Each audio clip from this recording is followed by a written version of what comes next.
declaramos isso, Senhor. Por isso nós declaramos que Tu és o nosso pão da vida. Pão da vida é o nosso Jesus. Por isso as cabeças que dedicam essa canção. Jesus, pão da vida, maravilhoso conselheiro. Faça sua oração dessa canção. Convida Ele para estar neste lugar. Se Ele não estiver, nada nos suporta. Se a presença de Deus não estiver aqui, Senhor, eu não quero também estar aqui, Senhor. Jesus, pão da vida, maravilhoso conselheiro.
Diversos momentos eu ainda chegava em casa e às vezes eu não venho, às vezes ela não vem.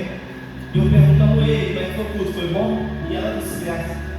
Uma conversa nossa, a gente parou para perceber isso, para pensar um pouco nisso. O que é um culto bom? Parou para pensar nisso. A gente mede um culto bom quando a gente pula, quando a gente dá cambalhota, quando tem 5 pessoas citando Jesus, quando a palavra foi aquela palavra que é aquela palavra que eu precisava, que tocou lá dentro do meu instinto profundo. E o culto ruim é aquele que, os músicos erraram a nota, a mídia pediu para colocar lá em vídeo, a mídia colocou em Apocalipse, o Marcelo ele não cantou a música que eu gostava.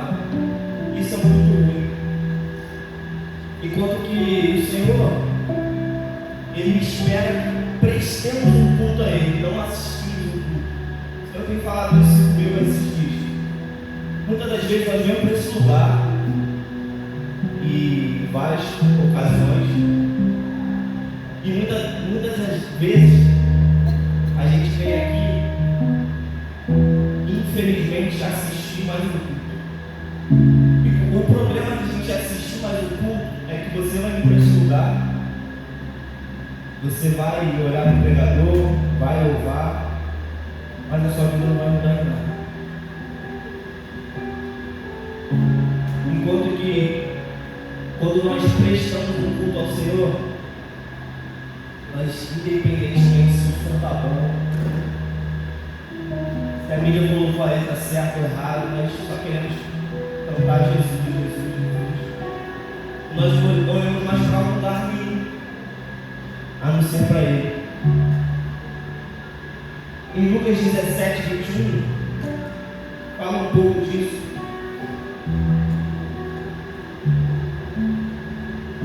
Em que Jesus alerta até os próprios discípulos.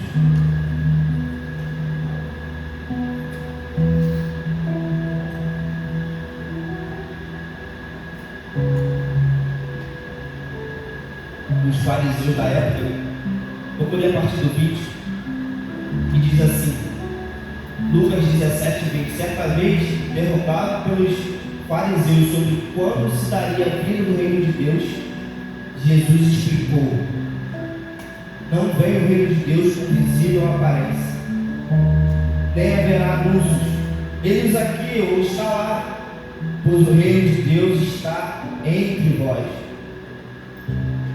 Depois declarou aos discípulos, chegará o tempo em que desejareis ver uns dos dias do Filho do Homem, mas não verei. 23 dias. E vos dirão, eles aqui ou eles está ali. Não vales tão pouco os cigarros. Por quando a chegada do Filho do Homem, no seu dia, será como um relâmpago, cujo resplendor da luz vai de uma extremidade do céu. Antes, porém, se faz necessário que ele sofra e seja rejeitado por esta geração até aqui. Então aqui os fariseus da época, eles queriam, como nós, nos dias de hoje, uma manifestação palpável, né? O que é a presença de Deus? E a resposta de Jesus para mim é fantástica, porque muitas das vezes nós estamos procurando Jesus aqui fora, no barulho, nas canções, nas ministrações. Mas deixa eu dizer uma coisa esta noite, está escrito aqui na palavra de Deus, não deixa mentir. Para de procurar o reino de Deus aqui, ó. Ele está aqui, ó. Ele está aí, ó. Ele está aí dentro. Quando você quiser saber onde está, a melhor maneira de saber onde o Senhor está é tranca teu quarto no quarto. Se ajoelha e seja assim o mais sincero possível. Ele está ali. E muitas das vezes nós queremos fazer do Senhor como se fosse aparência, mas estamos todos quebrados. E muitos daqui, eu estou vendo vários sorrisos aqui, sorrisões vivos. Mas eu não sei se, vou usar o João Pedro, não sei se o João Pedro está rindo para mim, mas está preocupado na conta que ele vai pagar amanhã, está preocupado na saúde dele que está um pouco debilitada, não está? Está preocupado preocupado se ele vai ter o que comer daqui a pouco. Mas o nosso Jesus sabe. Então esse sorriso que vocês estão colocando diante de nós, o seu coração está quebrado, o Senhor sabe. Então a melhor maneira de revelar o Senhor e saber onde o Senhor está é mexendo na porta do teu quarto, falando: Jesus, eu estou aqui, eu preciso te ver, eu preciso de ti. Então para de procurar, queridos, o Senhor em barulho. Para de procurar em paredes, mãos humanas. Pare de procurar em homens. Pare de colocar a sua expectativa em homens que, assim como nós, falham. Ou nós achamos aqui que um pastor, um apóstolo, um profeta nunca vão falhar.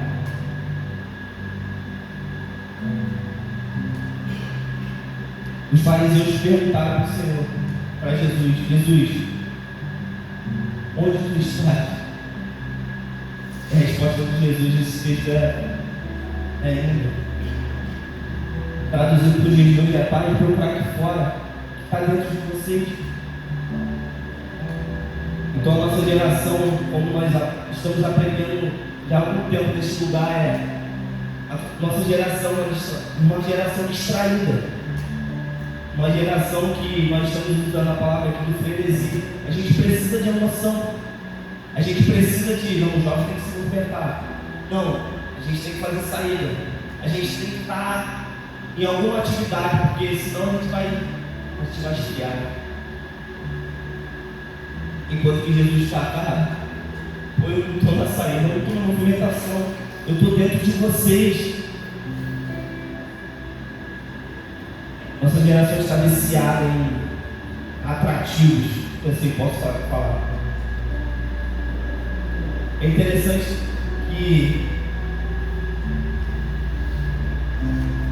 hoje, ao preparar a palavra, eu falava para o Senhor: Senhor, a nossa vida tinha que ser que a gente fosse pregar todo dia. Marcelo, o dia que pregar se passa uma mosca, arrependido em nome de Jesus.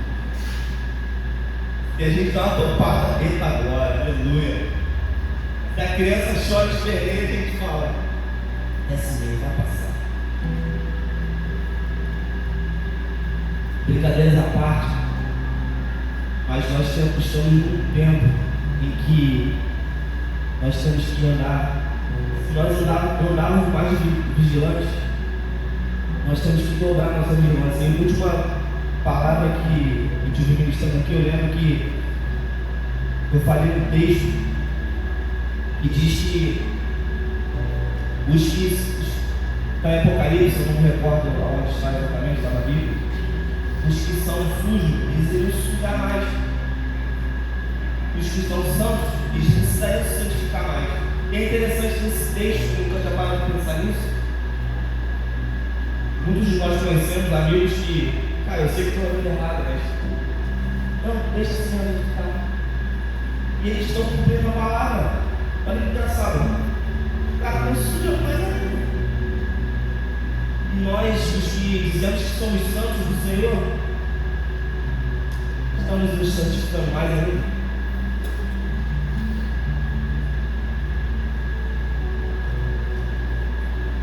Vamos abrir em Mateus 15.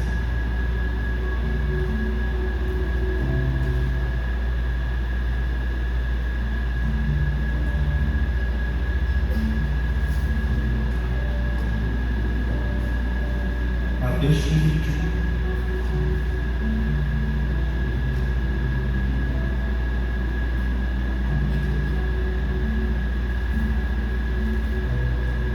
Mateus 15, 21 dele. Diz assim: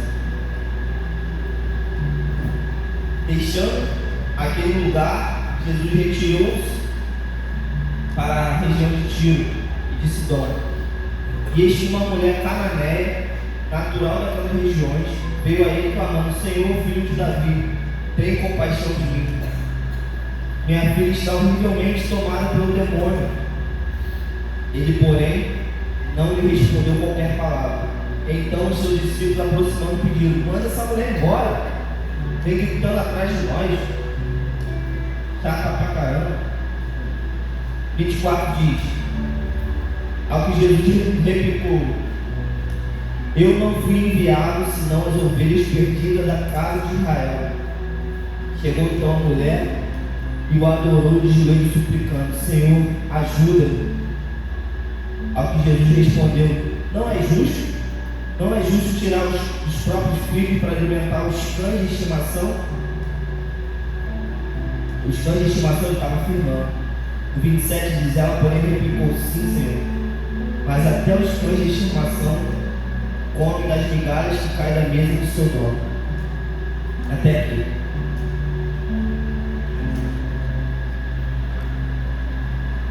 No 22 fala que a mulher era a mulher cananeia. Eu não sei se todos sabem, mas os israelitas e os cananeus não se davam. Era quase que uma difamação você ver um cananeu junto com um israelita na época. E nessa situação que Jesus se encontrava com essa mulher.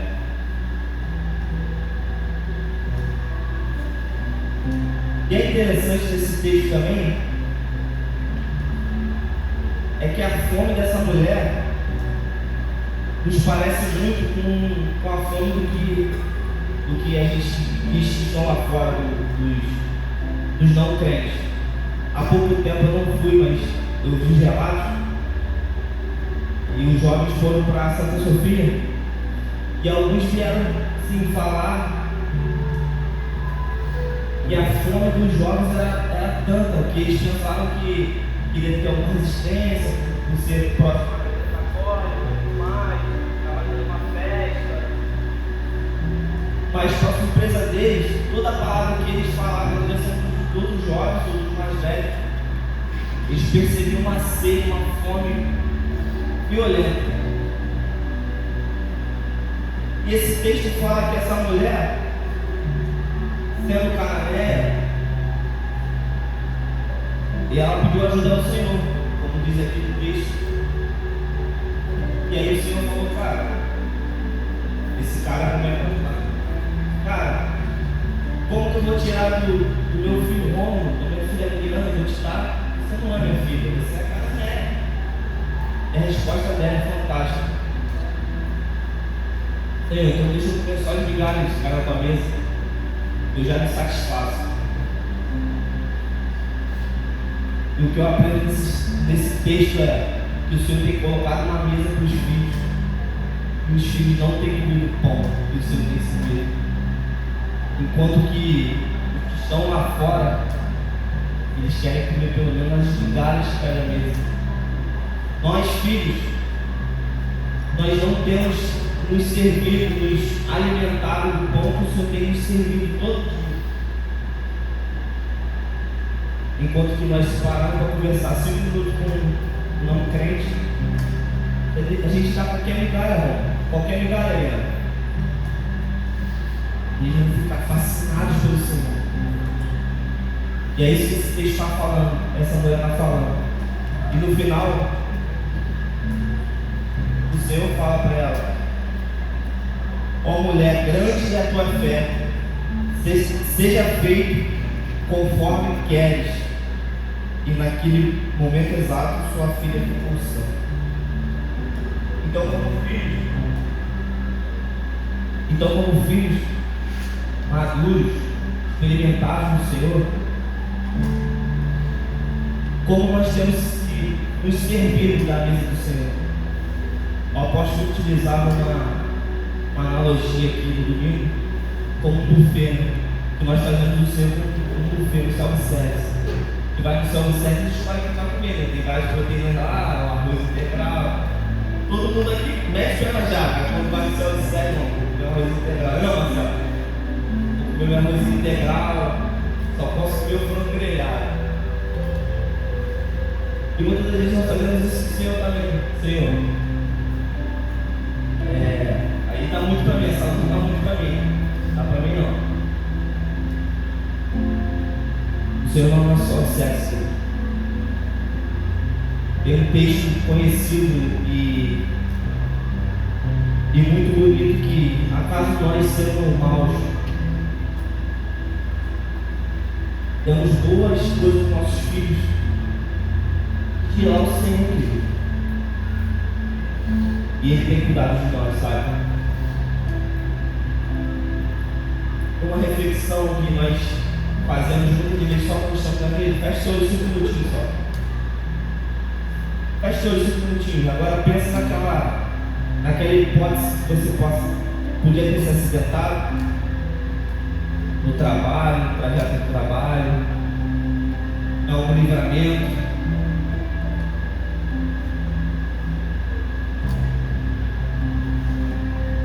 E você sabe que foi a mão do Senhor, com certeza.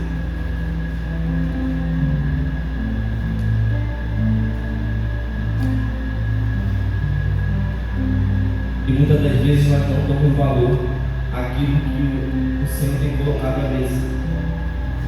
O Senhor tem nos servido com grandes coisas que nós não merecemos, sabe? Tive uma experiência, acho que eu já contei também, em que um dos meus devocionais, e aqui só um adendo, também não sou perfeito, eu não faço devocional, por mais que seja para fazer todos os dias, porque às vezes a gente erra também. Mas é extremamente importante que façamos nosso devocional todo dia, tirar nossa premissa ao Senhor todos os dias, é extremamente importante. Não deixe a luta aumentar para você correr para o Senhor. Ele, o Senhor, mais do que a luta, por favor. Mas um dos meus devocionais, eu entrei cheio de pedidos do Senhor, com esse caderno todo aqui. Vou entrar hoje, hein, Marcelo? Vou entrar hoje, hoje o Senhor vai ver. E eu comecei a abrir meu relatório, fala, preciso disso, daquilo, por Deus, tem isso. Fala. Daqui a pouco eu me peguei chorando pra caramba. Eu olhei do lado, era o quarto da Antonella. E aí eu lembrei, quando eu entrei no consultório, o médico falou assim pra ela: pelo amor de Deus, não é filho não, meu filho é todo deformado. Eu olhei para trás e vi a minha situação também, com os médicos me falaram: eu acho que para você ser pai vai ser difícil. Você vai ter que fazer um montão de exame, tem que fazer isso, aquilo, isso. E eu vi as portas de emprego lá atrás se fechando e do nada, eu esbarrei com um colega e falou assim: tá dando uma coisa empresa lá, cara.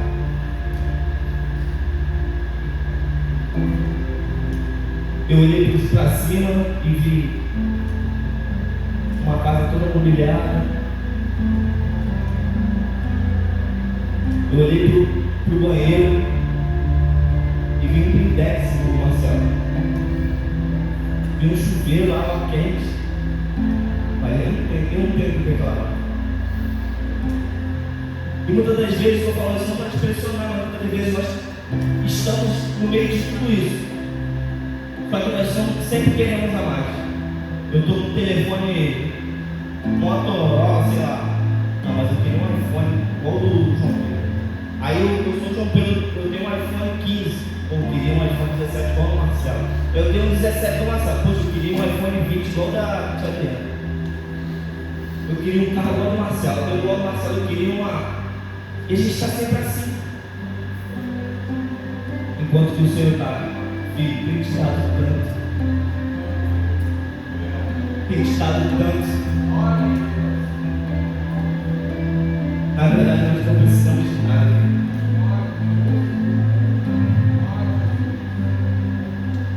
Tem algumas experiências que eu tenho trabalhado longe.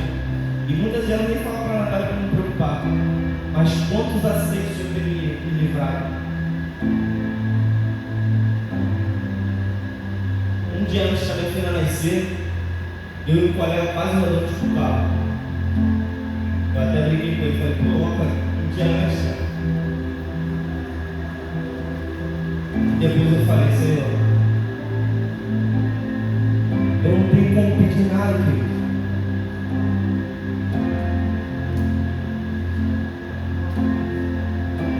E muitas das vezes nós temos essa mesa que o Senhor tem preparado para nós. O pão que Ele coloca em cima da mesa, nós queremos ligar hoje. Em Romanos 8,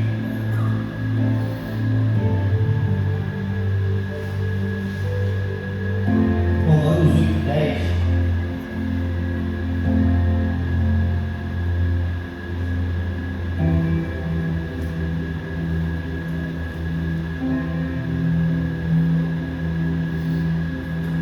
Diz assim, Romanos 8, o versículo 10 diz assim: porém, se Cristo está em vós, o corpo está morto por causa do pecado, mas o Espírito vive por causa da justiça. Portanto, irmãos, e se o Espírito daquele que ressuscitou dos mortos a Jesus habita em vós, aquele que ressuscitou dos mortos, a Cristo Jesus igualmente vos dará vida aos seus corpos mortais, por intermédio do seu Espírito que habita em vós. 12. Portanto, irmãos, estáis em dívida, não para com a natureza carnal, para darmos submissos a ela. Porque se viverdes de acordo com a carne, certamente morrereis. No entanto, se pelo Espírito fizerdes morrer os atos do corpo, vivereis. Porquanto todos os que são guiados pelo Espírito de Deus são filhos de Deus.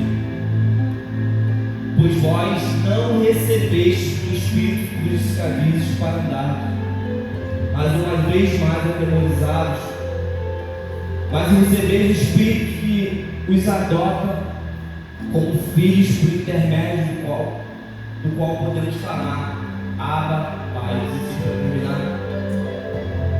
E o próprio Espírito testemunha o nosso Espírito que somos filhos de Deus. Você pode aplaudir o Senhor por isso, por essa palavra, por aquilo que Ele é para nós.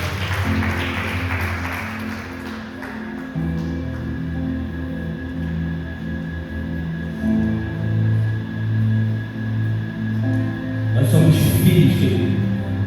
Você é filho. Não aceite menos que isso. Você é filho.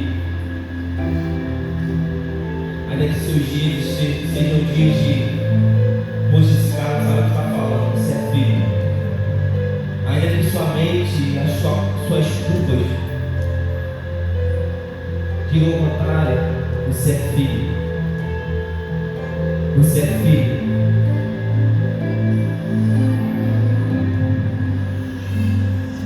Queria uns minutinhos para nós olharmos para dentro de nós mesmos. O objetivo dessa palavra é que nós não saímos daqui do mesmo jeito que nós entramos.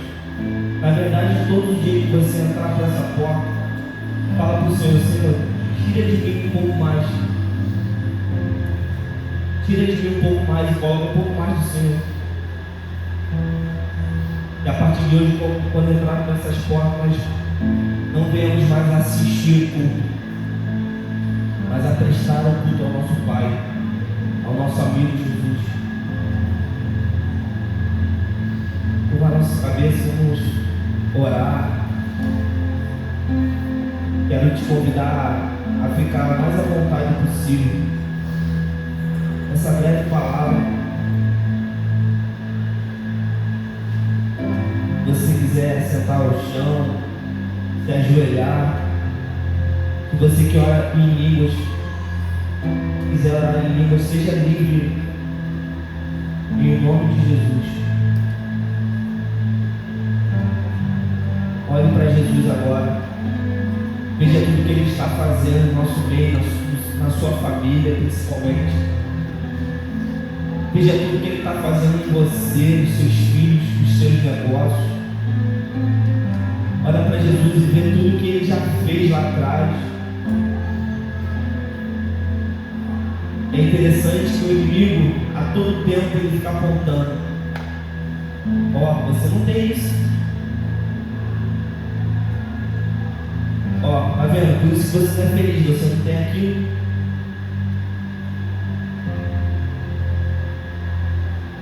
Sabe o que te falta? Um carro, tá vendo aí? Todo mundo tem, você não tem.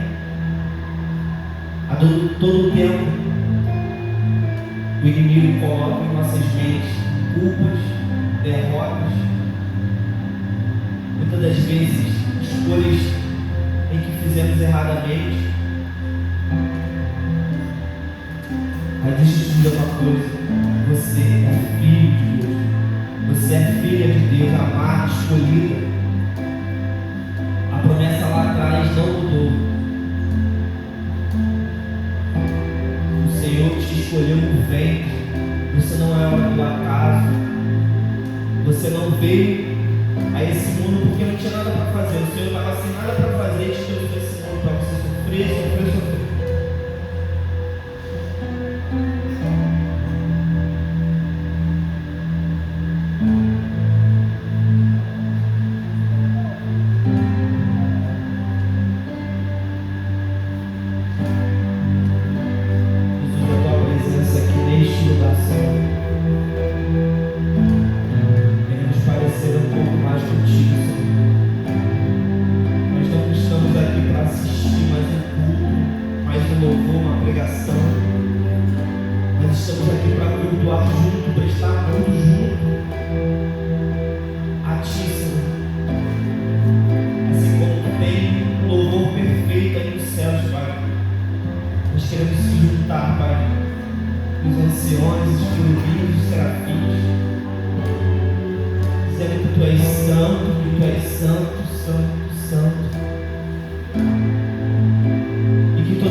Yeah.